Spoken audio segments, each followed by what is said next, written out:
Pharmacovigilance has been defined by the World Health Organization as the science and activities relating to the detection, assessment, understanding and prevention of adverse events or any other medicine-related problem. This principle also applies to medicinal products for veterinary use. The aim of a pharmacovigilance system is to monitor medicine safety and efficacy on an ongoing basis and to identify any changes in the benefits or the risks arising from the use of the veterinary medicinal products. Those chances might include new adverse reactions or a change in the incidence rate of a known adverse reaction. An adverse event is defined as any observation in animals, whether or not considered to be product-related, that is unfavorable and unintended, and that occurs after any use of a veterinary medicinal product. The scope of the reporting system includes, as a standard, the adverse events observed in an animal following the use of a product. In addition, it also includes reports of lack of expected efficacy of a product and the adverse events associated with off-label use or even misuse. It also includes the harmful and unintended effects in humans exposed to the veterinary medicinal product. Why is pharmacovigilance so important? Well, it is important to continually monitor the safety and efficacy of a veterinary medicinal product after it moves from development into the wider population. During the product development, pre-authorization studies may identify common adverse events.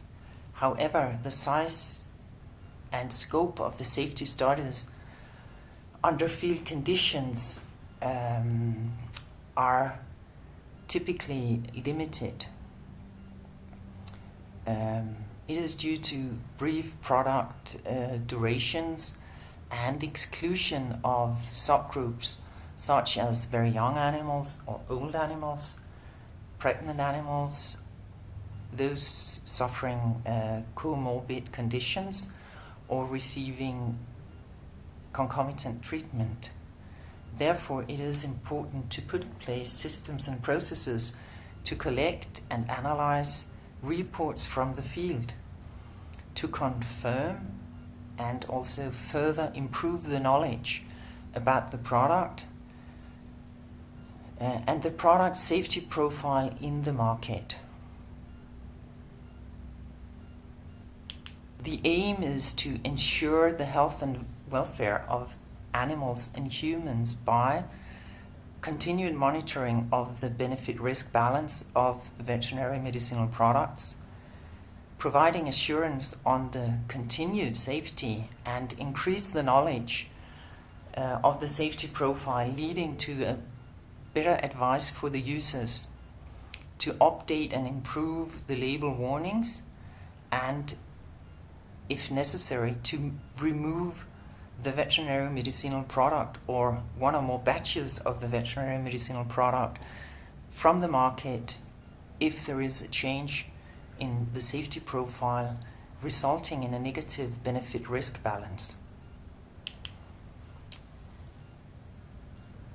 What are the essential elements of an effective pharmacovigilance system?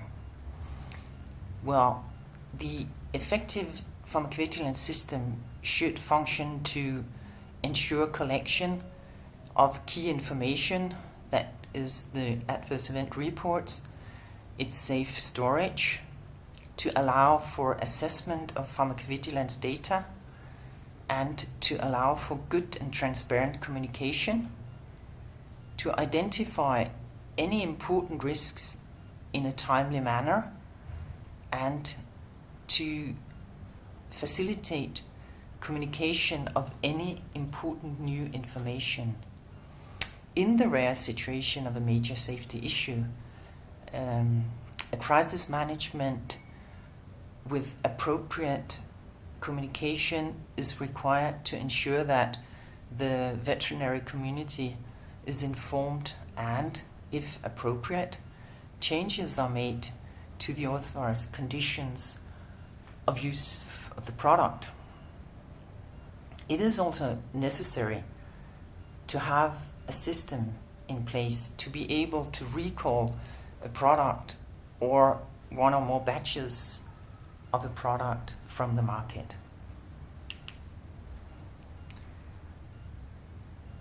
Developing a pharmacovigilance system, it is necessary to provide a legal basis for reporting and follow-up measures.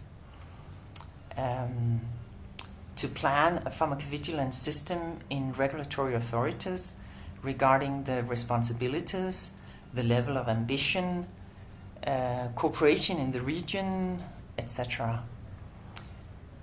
To define the responsibilities of regulatory authorities and responsibilities and obligations of marketing authorization holders, so that it is clear who is responsible for what regarding collection, storing, analyzing of the pharmacovigilance data, and also communication on adverse event information when applicable.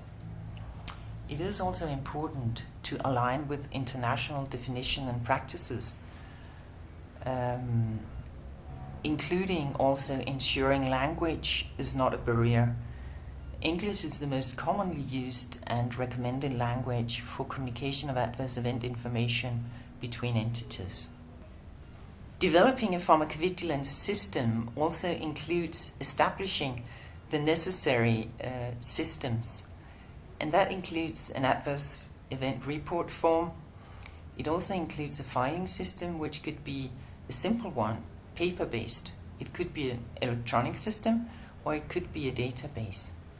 It also includes tools for analyzing of the pharmacovigilance data and standard operating procedures.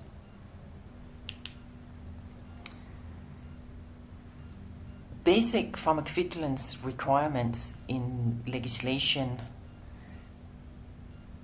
obligation for companies to receive adverse event reports and provide information on how to report adverse events, to analyze the adverse event reports and to survey their products, and to inform the authorities that a periodic review of the pharmacovigilance data has been carried out, and to report the outcomes of any investigations. It should also include possibilities for authorities to receive adverse event reports, to inspect and evaluate marketing authorization holder compliance, and for exchange of pharmacovigilance data between the authorities and the marketing authorization holders.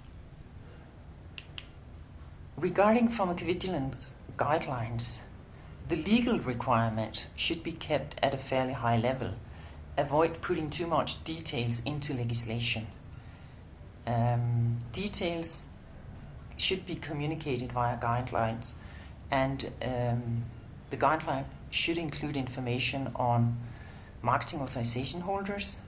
There is a need for a named pharmacovigilance contact point, information on collection format and language, timelines, etc. The guideline should also include guidance for authorities regarding information collection and storage, timelines, how decisions are made on the need for actions, and evaluating the marketing authorization holder compliance.